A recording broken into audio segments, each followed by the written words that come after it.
சட்டம் ஒழுங்கை பொறுத்த வரைக்கும் கடந்த கால அதிமுக ஆட்சியோட ஒப்பிடுகையில் கொலைகள், ஆதாய கொலைகள், வழிப்பறி, திருட்டு, பாலியல் வன்கொடுமைகள்னு எல்லாமே பெருமளவு குறைந்திருப்பது புள்ளி விவரங்கள் நமக்கு உறுதியாக்குது. அதிக அளவு உள்நாட்டு சுற்றுலா பயணிகள் வருகை புரிந்த மாநிலமா இந்தியாவில் தமிழ்நாடு 2வது இடம். 69 பொருட்களுக்கு புவிசார் குறியீடு பெற்று இந்திய அளவில் தமிழ்நாடு 2வது இடத்துல இருக்கு. நாம் ஆட்சி பொறுப்புக்கு வரும்போது 73ஆக இருந்த பெருகால இறப்பு விகிதத்தை 40ஆகவும், குழந்தை இறப்பு விகிதத்தை 10.4 இருந்து 6.9ஆக குறைச்சிருக்கிறோம். மாற்றுத்திறனாளிகளுக்காக தேசிய அளவில் 3வது இடம். காச நோயை ஒழிக்க தமிழ்நாடு எடுத்து வரும் முயற்சிகளை பாராட்டி தமிழ்நாட்டின் 9 மாவட்டங்களுக்கு விருதுகள் வழங்கப்பட்டிருக்கு. காகிதமில்லா சட்டமன்ற திட்டத்தினை மிக சிறப்பாகவும் விரைவாகவும் செயல்படுத்தினதுக்காக ஒன்றிய நாடாளுமன்ற விவகாரத்துறை அமைச்சகம் விருது வழங்கியிருக்கு. உணவு பதப்படுத்தும் குறு சிறு நிறுவனங்களின் சிறந்த செயல்திறனுக்காக தமிழ்நாட்டுக்கு விருது வழங்கப்பட்டிருக்கு. மாநில கூட்டுறவு வங்கியின் சிறந்த சேவைக்காக உள்துறை அமைச்சர் அமித்ஷா அவர்களே விருது வழங்கியிருக்கிறார். ஒன்றிய அரசிடம் இருந்து மட்டும் தமிழ்நாடு 65க்கும் மேற்பட்ட விருதுகளை வாங்கியிருக்கு. இவ்வளவுக்கும் பிறகும் ஆளுநர் விமர்சிக்கிறார் என்று சொன்னால் அவருடைய பார்வைதான் பழுதுபட்ட பார்வையாக இருக்கிறது.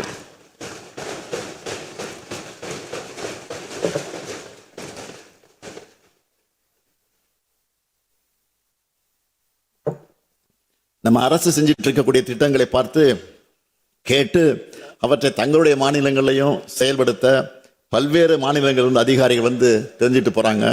ஏன் நம்மளோட திட்டங்களை ஒன்றிய அரசை அடாப்ட் பண்ணி நாடு முழுக்க செயல்படுத்துறாங்க. நம்ம விமர்சிக்கிற ஆளுநருக்கு இதெல்லாம் மட்டும் தெரியாமல் இருப்பதுதான் வியப்பாக இருக்கு. இங்க மத சண்டை இல்லை, சாதி சண்டை இல்லை, கும்பல் வன்முறை இல்லை, தொடர் வன்முறை இல்லை. இதுதான் திராவிட மாடல் ஆட்சியினுடைய சாதனை. இந்த சாதனைகள் வரிசையில் மேலும் சில அறிவிப்புகளை வெளியிட நான் விரும்புகிறேன். முதல் அறிவிப்பு, கலைஞரின் கனவு இல்ல திட்டத்தின் கீழ் ஏற்கனவே 2 லட்சம் வீடுகள் உருவாகி இருக்கக்கூடிய நிலையில மேலும் புதிதாக 3500 கோடி ரூபாய் மதிப்பீட்டில் 1 லட்சம் வீடுகள் கட்டப்படும்.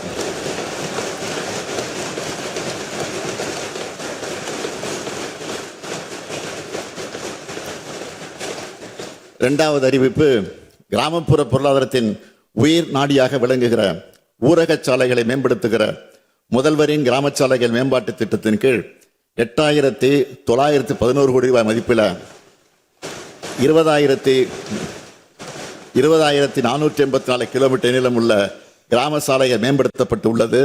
மேலும் புதிதாக 1,088 கோடி ரூபாய் மதிப்பீட்டில் சுமார் 2,200 கிலோமீட்டர் கிராம சாலைகள் மேம்படுத்தப்படும். மூன்றாவது அறிவிப்பு, ஏழை மற்றும் விளிம்பு நிலையில் வாழும் மக்களை பாதுகாக்கும் சமூக பாதுகாப்பு திட்டத்தின் கீழ் ஏற்கனவே 33,60,000க்கும் மேற்பட்ட மூத்த குடிமக்கள், மாற்றுத்திறனாளிகள், கைம்பெண்கள், விவசாய தொழிலாளர்கள், விவசாயிகள், கணவனால் கைவிடப்பட்ட ஆதரவற்ற பெண்கள் மற்றும் 50 வயதுக்கு மேற்பட்ட ஆதரவற்ற திருமணமாகாத பெண்கள் மாதாந்திர ஓய்வூதியம் பெற்று வரும் நிலையில் உங்களுடன் ஸ்டாலின் திட்டத்தின் கீழ் அளித்த விண்ணப்பங்கள் உள்ளிட்ட கோரிக்கைகளின் அடிப்படையில் கூடுதலா 1,80,000 நபர்களுக்கு மாதாந்திர ஓய்வூதியம் வழங்கப்படும். இதற்கான விழா வரும் 4/2/2026 அன்று தமிழ்நாடு முழுவதும் நடைபெறும் என்பதை மகிழ்ச்சியுடன் தெரிவித்துக் கொள்கிறேன். அடுத்த அறிவிப்பு, இந்தியாவில் வேற எந்த மாநிலத்திலும் இல்லாத வகையில் முதல் முறையா முத்தமிழறிஞர் கலைஞர் அவர்கள் தான் 2008 சத்துணவு ஊழியர்களுக்கு காலமுறை ஊதியம் வழங்கினார். அந்த சாதனையின் தொடர்ச்சியாக சத்துணவு அமைப்பாளர்கள், அங்கன்வாடி பணியாளர்கள், கிராம ஊராட்சி செயலாளருக்கான ஓய்வூதியம் 2,000 ரூபாயிலிருந்து 3,400 ரூபாயாகவும், பணி நிறைவின் போது அவங்களுக்கு வழங்கப்படும் ஒட்டுமொத்த தொகை 1 லட்சம் ரூபாயிலிருந்து 2 லட்சம் ரூபாயாகவும் உயர்த்தி வழங்கப்படும். குறு அங்கன்வாடி பணியாளர்கள் மற்றும் வனக்கள பணியாளர்களுக்கான சிறப்பு ஓய்வூதியம் 2,000 ரூபாயிலிருந்து 3,200 ரூபாயாகவும், பணி நிறைவின் போது அவர்களுக்கு வழங்கப்படும் ஒட்டுமொத்த தொகை 1 லட்சம் ரூபாயிலிருந்து 2 லட்சம் ரூபாயாகவும் உயர்த்தி வழங்கப்படும். அங்கன்வாடி உதவியாளர்கள், சமையலர்கள், சமையல் உதவியாளர்கள் மற்றும் தூய்மை பணியாளர்களுக்கான சிறப்பு ஓய்வூதியம் 2000 ரூபாயிலிருந்து 3000 ரூபாயாகவும், பணி நிறைவின் போது அவங்களுக்கு வழங்கப்படும் ஒட்டுமொத்த தொகை 50,000 ரூபாயிலிருந்து 1 லட்சம் ரூபாயாகவும் உயர்த்தி வழங்கப்படும்.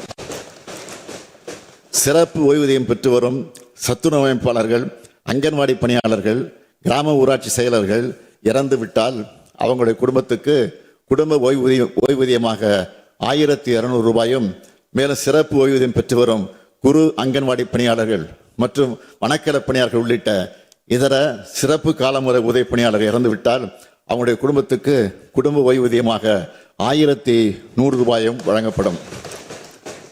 மேலும் சிறப்பு ஓய்வூதியம் பெற்று வரும் அங்கன்வாடி உதவியாளர்கள், சமையலர்கள், சமையல் உதவியாளர்கள் மற்றும் தூய்மை பணியாளர்கள் உள்ளிட்ட இதர சிறப்பு காலமுறை ஊதிய பணியாளர்கள் இறந்துவிட்டால் அவங்களுடைய குடும்பத்துக்கு ஓய்வூதியமாக 1000 ரூபாய் வழங்கப்படும். சிறப்பு ஓய்வூதியம் பெற்று வரும் மேற்கூறிய பணியாளர்கள் உயிரிழக்க நேரிட்டால் இறந்த பணியாளர்கள் இறுதிச் சடங்கு செலவினங்களுக்காக 20,000 ரூபாய் வழங்கப்படும். இந்த அறிவிப்புகள் மூலம் தற்போதுள்ள சிறப்பு காலமுறை ஊதிய பணியிடங்களில் பணிபுரிந்து வரும் பணியாளர்களும் இத்தகைய பணியிடங்களில் பணிபுரிந்து ஓய்வு பெற்ற 1.5 லட்சத்திற்கு மேற்பட்ட ஓய்வூதியாளர்களும் அவருடைய குடும்ப உறுப்பினர்களும் பயனடைவாங்க. அடுத்த அறிவிப்பு, அரசு பள்ளிகளில் பகுதி நேர ஆசிரியர்களாக பணிபுரிந்து வரும் ஆசிரியர்கள் தங்களுடைய பல்வேறு கோரிக்கைகளை வலியுறுத்தி போராட்டத்தை நடத்தி கொண்டிருக்கிறாங்க. இந்த கோரிக்கைகளில் ஆசிரியர்களுக்கான ஊதிய உயர்வு மற்றும் விடுமுறை காலமான மே மாதத்தில் அவங்க கோரின ஊதியம் ஆகியவை ஏற்கனவே அறிவிக்கப்பட்டுள்ளது. அவங்க அடுத்த முக்கிய கோரிக்கையான நிரந்தர பணி நியமனத்தை பொறுத்த வரைக்கும் ஒரு அறிவிப்பை நான் வெளியிடுகிறேன். அரசு பள்ளிகளில் காலியாக இருக்கக்கூடிய நிரந்தர ஆசிரியர் பணியிடங்களில் பகுதி நேர ஆசிரியர்கள் நியமனம் செய்யப்பட ஏதுவா, இதற்கான தேர்வுகளில் பகுதி நேர ஆசிரியர்களின் பணிக்காலத்தை அடிப்படையாக கொண்டு அவங்களுக்கு சிறப்பு மதிப்பு அளிக்கப்படும். இதற்கான ஆணைகள் விரைவில் வெளியிடப்படும்.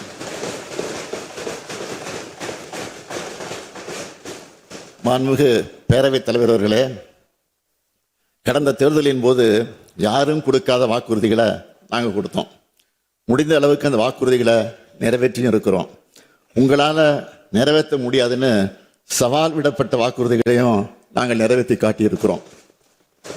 இவங்க செய்யவே மாட்டாங்கன்னு சொல்லப்பட்ட வாக்குறுதிகள் எல்லாம் செஞ்சுக்கிட்டு இருக்கோம். தமிழ்நாட்டில் அனைத்து துறையும் எப்போ வளரணும்னு ஏக்கத்தில் இருந்த வாட்டத்தை போக்க அனைத்து துறையிலும் சமச்சீரான வளர்ச்சியை அடைஞ்சிருக்கிறோம். பெரிய நகரங்களுக்கு மட்டும்தான் தொழிற்சாலைகளா, பாலங்களா, சாலைகளா, நூலகங்களா, கல்லூரிகளா, உட்கட்டமைப்பு வசதிகளான்னு சலிப்போடு கேட்டதை மாற்றி எல்லா பகுதிகளுக்கும், அனைத்து பகுதிகளுக்கும், அனைத்து மாவட்டங்களுக்கும் அனைத்தையும் கொண்டு சென்றிருக்கிறோம். இவை அனைத்திலும் சமூக நீதியை, சமநீதியை நிலைநாட்டியிருக்கிறோம். இவை அனைத்தும் என்னால் தான் ஆனதுன்னு கர்வம் கொள்ளக்கூடியவன் அல்ல நான். மூத்த அமைச்சர்கள், நம்முடைய துணை அமைச்சர் உள்ளிட்ட அமைச்சரின் பங்களிப்பு இல்லாமல் இதை நான் செயல்படுத்தி இருக்க முடியாது.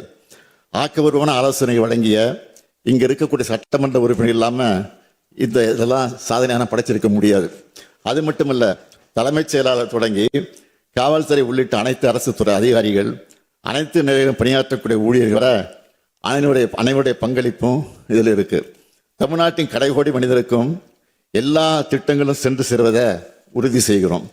ஊர்கூடி தேர்தல்னு சொல்லுவாங்களே, அதே போல அரசின் ஒவ்வொரு அணுவும் மக்களுக்காக செயல்படுற காரணத்தால் தான் சாத்தியமாச்சு. எனக்கு உயிரும் உணர்வுமாக இருந்து என்னை இயக்கிக் கொண்டிருப்பது திராவிட முன்னேற்ற கழகத்தின் கோடிக்கணக்கான உடன்பிறப்புகள் தான்.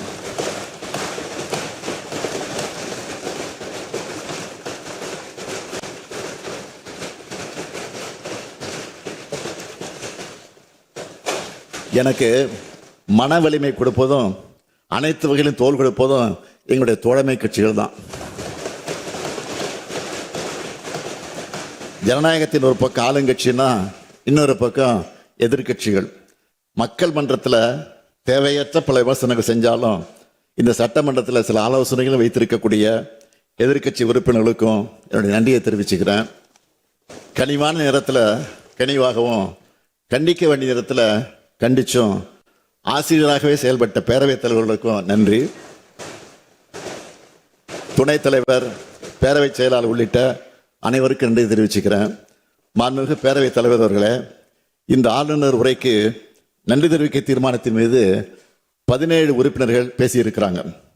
5 உறுப்பினர்கள் 58 திருத்தங்களை வழங்கியிருக்கிறாங்க. இந்த அரசுக்கு உதவுற வகையில் பல்வேறு ஆக்கப்பூர்வமான ஆலோசனைகளையும் வசனங்களையும் தெரிவிச்சிருக்கிறாங்க. அதே போல சில கோரிக்கைகளையும் முன் வச்சிருக்கிறாங்க.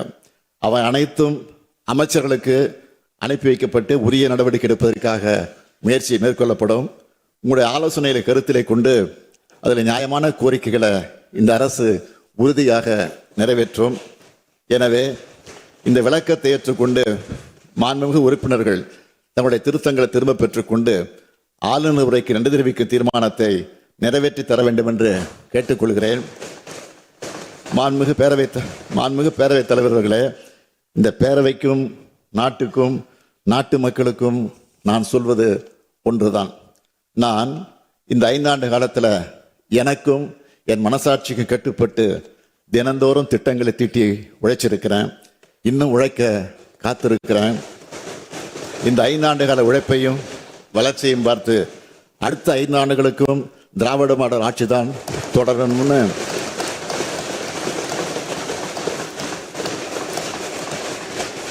அடுத்த 5 ஆண்டுகளுக்கும் திராவிட மாடல் ஆட்சி தான் தொடரணும்னு தமிழ்நாட்டு மக்கள் முடிவு பண்ணிட்டாங்க. எனக்கு என்னை விட தமிழ்நாட்டு மக்கள் மேல கூடுதலான நம்பிக்கை இருக்கு. உறுதியா சொல்றேன், நாங்கள் தான் மீண்டும் வருவோம். நாங்கள் தான் மீண்டும் வருவோம். மீண்டும் மீண்டும் வருவோம். மீண்டும் வெல்வோம். மீண்டும் செல்வோம். மீண்டும் வெல்வோம். மீண்டும் வெல்வோம். நன்றி.